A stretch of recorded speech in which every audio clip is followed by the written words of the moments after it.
भूतों के रास्ता और सरहद पार कर महुआ के आगे ठीक नवा गांव कोरबा है। उस गांव के लोगों का अजीब रिवाज है। प्रतिदिन भरी दोपहरी को कुछ स्त्रियां मिट्टी के घड़ी में शराब भरकर भूतों के रास्ते में बरगद के पेड़ के पीछे ताड़ के पेड़ के नीचे शराब रखकर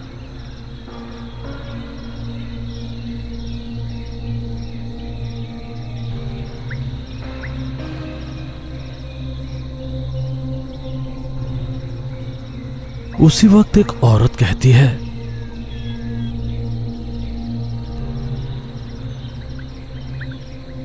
ये लो तुम्हारा हिस्सा, पीकर नशे में रहो। मेरे पति को बख्श दो, मेरे पति को बख्श देना निहाशा। निहाशा, मेरे पिता को बख्श दो, ये रहा तुम्हारा हिस्सा। इस प्रकार हर घर की एक महिला भरी दोपहरी में जूठे हाथ से शराब लाकर ताड़ के पेड़ के नीचे रखकर बिना पीछे देखे चली जाती है। चलो चलो, अंधेरा हो रहा है। अंधेरा हो गया तो भूतों के रास्ते जाना खतरनाक है, जल्दी चलो। अंधेरा होने से पहले सब अपने अपने घर चले जाते हैं। अंधेरा होने के बाद कोई भूतों के रास्ते नहीं जाता। अंधेरा होने पर जिन ताड़ के पेड़ों के नीचे मिट्टी के बर्तनों में शराब रखे थे, वे ताड़ के पेड़ अपने आप ही झुककर ऐसा लटक रहे शिल्प समझ में आने वाली भाषा में चिल्लाते हैं।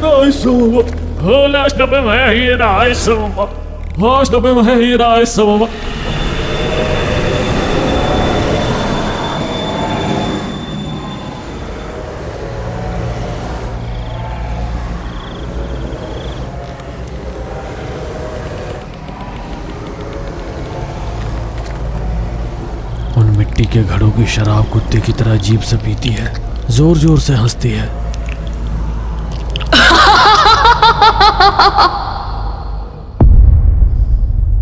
जबकि ऐसा था, एक दिन सभी बुजुर्ग गांव में एक जगह पर जमा हुए।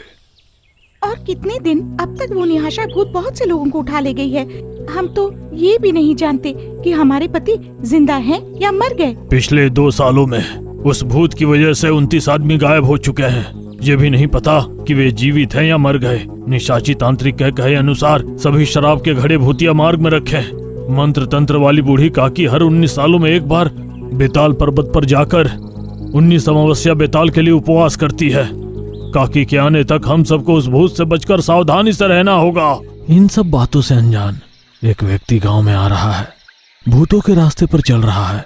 2 साल हो गए हैं मेरे शहर काम पर गए हुए, तब से इस सड़क पर कुछ भी नहीं बदला है। ये तो भूतों का रास्ता है, उसमें भी मैं अकेला हूँ। मुझे जल्दी जाना है। ऐसे ही सोचते हुए वो शाम तक घर पहुंचा। घर पर कोई नहीं है। वो सफर के बाद बहुत थका हुआ था। दरवाजा खुला छोड़कर मेरी माँ कहाँ चली गई? ठीक है, शहर से लाया हुआ शराब पी लेता हूँ, वैसे भी मैं थक गया हूँ। ऐसा कहते हुए शराब पीकर सो गया। नरेश की माँ, जो कि मंदिर गई थी, शाम को लौटी और अपने बेटे को सोया हुआ देखकर, अरे ये शहर से कब आया? चलो इतने दिनों बाद आया, उसका पसंदीदा मछली पकाती हूँ। ऐसा कहकर उसने देखा कि बेटे के पलंग के नीचे शराब की बोतल पड़ी है। अरे इसका मतलब इतने शराब पी है? बाप रे बाप रे, अब क्या करूँ? मेरे बेटे को बचाओ। ऐसे चिल्लाते हुए गलियों में दौड़ रही थी।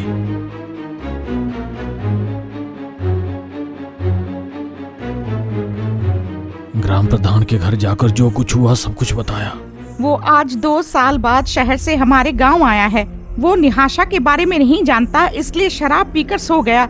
अगर मुझे पता होता कि वो आ रहा है, मैं भी शराब का घड़ा ताड़ के पेड़ों के पीछे रख देती। माँ, अभी समय नहीं है, अंधेरा हो रहा है। निहाशा गांव में आ जाएगी, तुम्हारे बेटे को नहीं बचा सकते।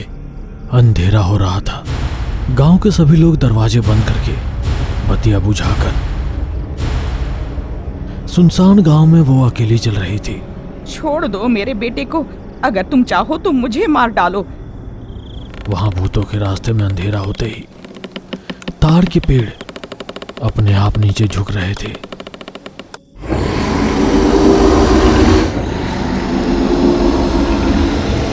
उनसे अजीब शिल्प लटक रही है। उन शिल्पों से कुछ अजीब सी चीखें सुनाई देती है।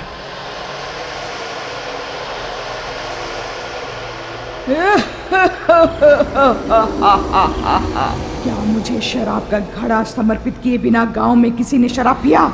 वो मेरे हाथों मरेगा।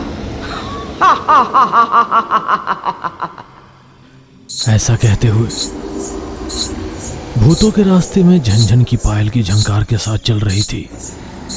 गांव में आते ही नरेश के घर जाकर शराब के नशे में धुत नरेश को घसीटते हुए चली जाती है। छोड़ दो मेरे बेटे को। अगर तुम चाहो तो मुझे मार डालो। मेरा बेटा इस गांव के रीति रिवाजों को नहीं जानता। माँ उस वार से बेहोश हो गई। नशे में धुत नरेश को भूत घसीट कर ले गए। भूतों के रास्ते में ताड़ के पेड़ से लटककर आने वाले अमावस्या के दिन तुम्हें शराब के साथ खाऊंगी।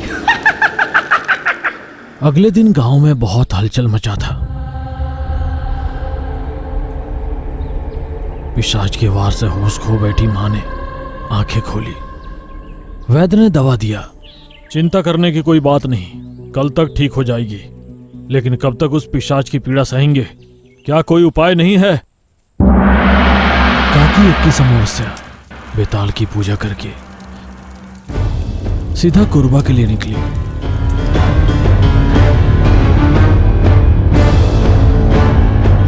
भूतों के राह पर अकेले ही चल रही थी। अंधेरा हो रहा था। सड़कों पर शराब की बदबू आ रही थी।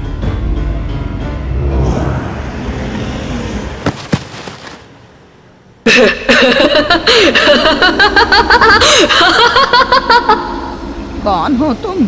क्या तुम मुझे ही गिराओगी? रुको, अभी बताती हूँ। ऐसा कहकर जादू की छड़ी से भूत पर आग बरसाती है। काकी की शक्ति के सामने निहासा भूत टिक नहीं सकी। तुम मेरा कुछ नहीं बिगाड़ सकती बुढ़ी। रविवार की अमावस्या के दिन एक एक को मारकर खून पी जाऊंगी। किसी दिन तुम्हारा भी अंत देखूंगी।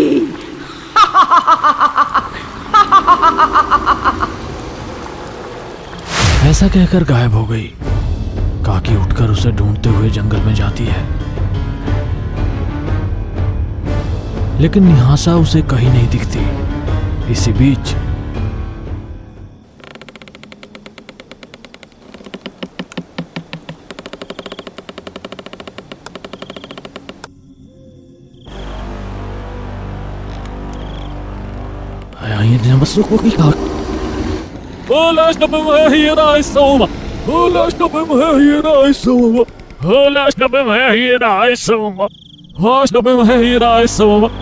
कि वे अजीब शिल्प क्या कह रहे हैं।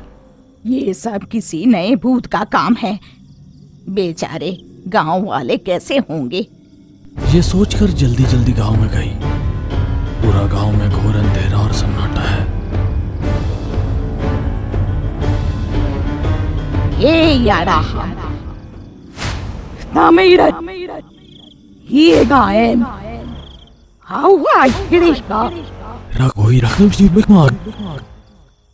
काकी की बातें सुनकर लोग बाहर आए। जो हुआ सब कुछ विस्तार रूप से काकी को बताया। हर रोज वैसा ही कर रहे हैं जैसा निशाची तांत्रिक ने कहा है। काकी उस भूत को मटके में शराब दिए बिना शराब पीने वाले को मार डालती है। मार नहीं रही, शिल्प में बदलकर ताड़ के पेड़ से लटका रही है। तो क्या वे सभी जीवित है काकी? नहीं, रविवार अमावस्या के दिन वो एक एक को मारकर उनका खून पी रही है। मैं अब समझी। उन अजीबो गरीब शिल्प से आने वाले शब्दों को पलटने से। अमावस्या आ रही है, हमें बचाओ। अमावस्या आ रही है, हमें बचाओ। अमावस्या आ रही है, हमें बचाओ। अमावस्या आ रही है, हमें बचाओ। पिछले 2 वर्षों में इस निहासा पिशाच द्वारा 30 लोगों का अपहरण किया गया है काकी। रविवार के दिन अमावस्या पिछले साल 2 आए थे, इस साल 1 ही आई। इसका मतलब 30 लोगों में से उसने 3 को ही मारा होगा। हाँ, अगले महीने एक और रविवार को अमावस्या आएगी। इसके पहले इसको मारना होगा। आखिर कौन है ये निहाशा भूत? मरियम पड़ोस के गांव में शराब की दुकान पर शराब बेचती थी। उसकी मिलावटी शराब पीने से हमारे गांव के 4 लोगों की मौत हो गई। हमारे गांव की औरतों ने उसकी दुकान पर हमला कर दिया, शराब की दुकान को जला दिया। इससे उसने हमारे गांव वालों से बदला लेने के लिए भूतिया मार्ग में ताड़ के खेतों में उसने अपने शरीर पर शराब डालकर आग लगाकर खुद को निहाशा नाम की क्षुद्र देवता को बलिदान देकर मर गई और एक निहाशा भूत में बदल गई। तब से अंधेरा होने पर गांव के पियक्कड़ गायब हो जाते थे। गांव में भूतों का संचार हो रहा है करके काकी तुम्हारे पास आने पर पता चला कि तुम बेताल पहाड़ पर गई हो और 2 साल तक नहीं लौटोगी। तब तक हम निशाची तांत्रिक के गुफा में गए और जो कुछ हुआ उन्हें बताकर उनसे मदद मांगी। मंत्र विद्या जानने वाली बूढ़ी काकी ही इसका अंत कर सकती है। ये बदले की आग में जल रही पिशाच है, इसे समाप्त करना आसान नहीं है। शराब पीने वाले की माँ या पत्नी एक मिट्टी के घड़े में शराब भरकर इसके मरे हुए स्थान पर ताड़ के पेड़ों के नीचे भूत के रास्ते पर नवैद के रूप में रख दें, तब तक वो गांव में नहीं आएगी। कोई भी परिवार में इसे बिना चढ़ावा दिए कोई शराब पिएगा तो ये उसे नहीं छोड़ेगी, सावधान। तब से हम रोज दोपहर में शराब के घड़े को भूतों के मार्ग में प्रसाद के रूप में रखाते हैं। गांव में हर कोई आपके आने की प्रतीक्षा कर रहा है। मुझे अगले रविवार की अमावस्या से पहले उसका कोई न कोई वस्तु चाहिए। बाल, नाखून, इसके कपड़े, कुछ भी। गुस्से में आकर उसका घर भी जला डाला हमने काकी। अब वहाँ राख के सिवा कुछ भी नहीं है। फिर कैसे? उसका आह्वान करके बुलाकर बंदी बनाने के लिए उसकी कोई न कोई चीज चाहिए। मैं आज ही बेताल हवन में बैठूंगी। अगले रविवार अमावस्या तक उसका कोई न कोई चीज ढूंढिए। उसका अंत मेरे हाथों में है। काकी बेताल पूजा में बैठी थी। निहासा पिशाच की कोई भी चीज लाने वाले को 1 लाख रुपए का इनाम दिया जाएगा, ऐसा ग्राम प्रधान ने ढिंडोरा पिटवाया था। जबकि यह ऐसा था भूतों के रास्ते से बहुत दूर। कोलम नामक गांव में एक शराब की दुकान के सामने नशे में धुत पड़ा था पहलवान उदय सिंह। एक समय था जब पहलवान उदय सिंह कुश्ती प्रतियोगिता में नंबर 1 पहलवान था। कपड़े के कारोबार में लाखों रुपए का नुकसान हुआ है। कर्ज का बोझ ना उठा पाने के कारण पत्नी मायके चली गई। कर्ज चुकाकर फिर से लखपति बनकर दिखाओ, तब तक अपना मुंह मत दिखाना। फिर से व्यापार के लिए कोई भी कर्ज नहीं दे रहा था। पत्नी के छोड़ चले जाने के गम में शराब की लत लग गई। जब देखो शराब के नशे में झूमता हुआ फिरता था। एक दिन शराब पीने के लिए पैसे नहीं थे। वो शराब की दुकान पर बैठा था। उसने 2 लोगों को बातें करते सुना। हमारे गांव में शराब पीना है तो पहले भूतों के रास्ते में ताड़ के पेड़ के भूत को शराब से भरा घड़ा नवैध रूप में रखना है, नहीं तो वो हमें मार डालेगी। आजकल भूत प्रेत कुछ नहीं है रे शिवा, बस तुम लोगों का अंधविश्वास है। क्या कहा अंधविश्वास? अगर तुम में दम है तो एक बार हमारे गांव के भूतों के रास्ते में कदम रखो गिरी। आपके गांव का नाम क्या है? कोरबा। क्यों? आपके गांव वाले शराब का घड़ा कहाँ रखते हैं? भूतों के रास्ते में ताड़ के पेड़ के नीचे। क्यों? कुछ नहीं साहब, मुफ्त में शराब मिलेगा ना, मैं आपके गांव में तबादला हो जाऊंगा। तुम कोई जिला न्यायाधीश हो? अरे उदय सिंह, कहते हैं वो भूतों का रास्ता है, जाओगे तो मरोगे। यहाँ आओ और फ्री में विस्की पियो। नो विस्की प्लीज, सिर्फ शराब। विस्की पीने वाला सबसे वर्स्ट फेलो होता है, ब्रांडी पीने वाला ब्लडी फेलो होता है, रम पीने वाला रावडी फेलो होता है, बियर पीने वाला बैड फेलो होता है, शराब पीने वाला सही फेलो होता है। बिना मिलावट का सही फेलो मैं हूँ। हाँ, सबसे सही फेलो मैं हूँ। इस गीत को गाते हुए वो भूतों के मार्ग पर जा रहा था। नशे में धुत होकर दिन भर सफर करके वो भूतों की राह पर जा पहुंचा। ये रास्ता भूतों का रास्ता है, अंधेरा होने पर इस तरफ जाना खतरनाक है, भूतों के हाथों मरोगे, सावधान। भूत वूत लिखा है, मुफ्त में शराब कहाँ मिलता है, ये लिख देते तो अच्छा होता। गैर जिम्मेदार बेवकूफ साले। ऐसा कहते हुए झूमते हुए चला जा रहा था। उसके पीछे केवल 2 पैर आ रहे थे। आह, शराब की स्वादिष्ट और खट्टी महक। ऐसा कहते हुए वह ताड़ के झुरमुट में चला जाता है, जबकि उदय देख रहा होता है। पेड़ झुक रहे हैं, उन पर लटकते हुए अजीब शिल्प चिल्ला रहे हैं।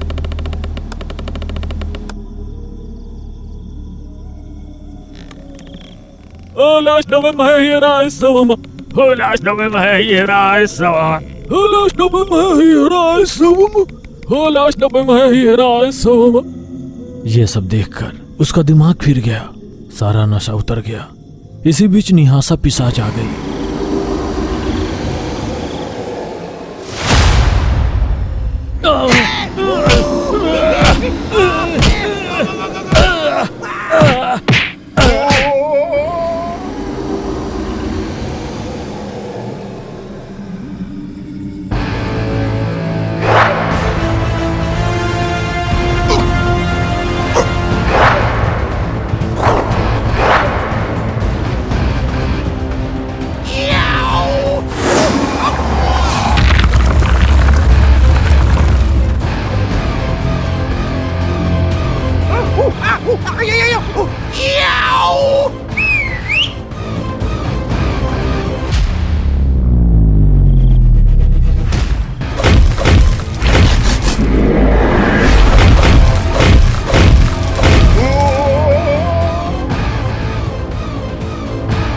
घसीटते हुए ले जा रहे उदय के हाथों को शराब का घड़ा मिला।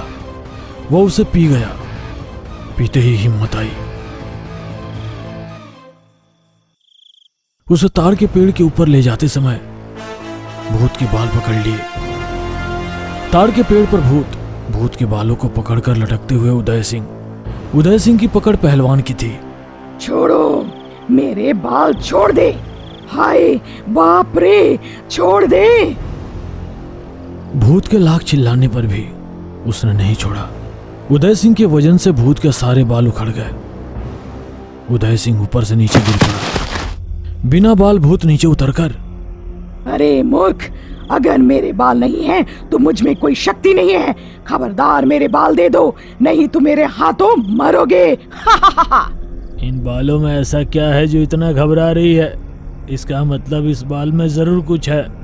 ऐसा सोचकर ढेर सारा हिम्मत जुटाकर, गंजा भूत मेरा क्या कर लोगी? मैं तुम्हारे बालों को आग में डाल दूंगा। ऐसा मत करो भाई, तुम जो चाहो मैं तुम्हें दूंगी, अगर तुम मुझे मेरी चोटी दे दो।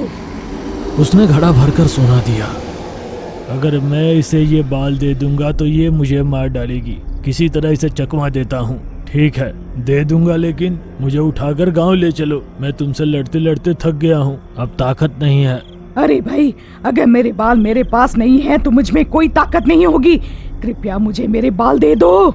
मैंने कहा ना, मुझे गांव में ड्रॉप कर दो, फिर मैं चोटी तुम्हें दे दूंगा। मैं कोई टैक्सी नहीं हूँ तुम्हें ड्रॉप करने या लिफ्ट देने के लिए। भूत हूँ। उदय जिद पर अड़ा था। भूत उसे उठाकर भूतों के रास्ते पर चल रही थी। भूत के ऊपर बैठकर आते हुए देख गांव के सभी लोग आश्चर्यचकित होकर देख रहे थे। गांव के सरहद पर कदम रखते ही भूत गायब हो गई। उदय ने पूरे गांव को सारी बात बताई और काकी को भूत की चोटी दे दी। काकी ने चोटी को बेताल हवन में डालकर मंत्र पढ़ते ही गाबरा जामा, गाबरा जामांजू, गाबरा जामा, गाबरा जामांजू। भूत प्रत्यक्ष हुई। उसे एक बड़ी बोतल में बंद करते ही ताड़ के पेड़ पर लटकी अजीब शिल्प एक एक करके नीचे गिर गई और साधारण मनुष्य के रूप में बदल गई। गांव के सारे लोग खुश हुए। पहलवान उदय सिंह ने शराब पीना बंद कर दिया और सोना लेकर पत्नी के पास चला गया। जैसे ही ग्राम प्रधान ने ढिंढोरा पिटवाया था, उसे 1 लाख रुपए का इनाम भी दिया गया। बूढ़ी मेरी चोटी को हवन में डालकर जला दिया। अब मैं एक शक्तिहीन भूत हूँ। मैं किसी का कुछ नहीं बिगाड़ सकती। छोड़ दो। तुम शक्तिहीन भूत हो। बाहर निकल के क्या करोगी? अब बूस्ट पीकर बॉडी बनाओगी? अपना गंजा सिर लेकर चुपचाप अंदर बैठे रहो। छम्मक छल्लो।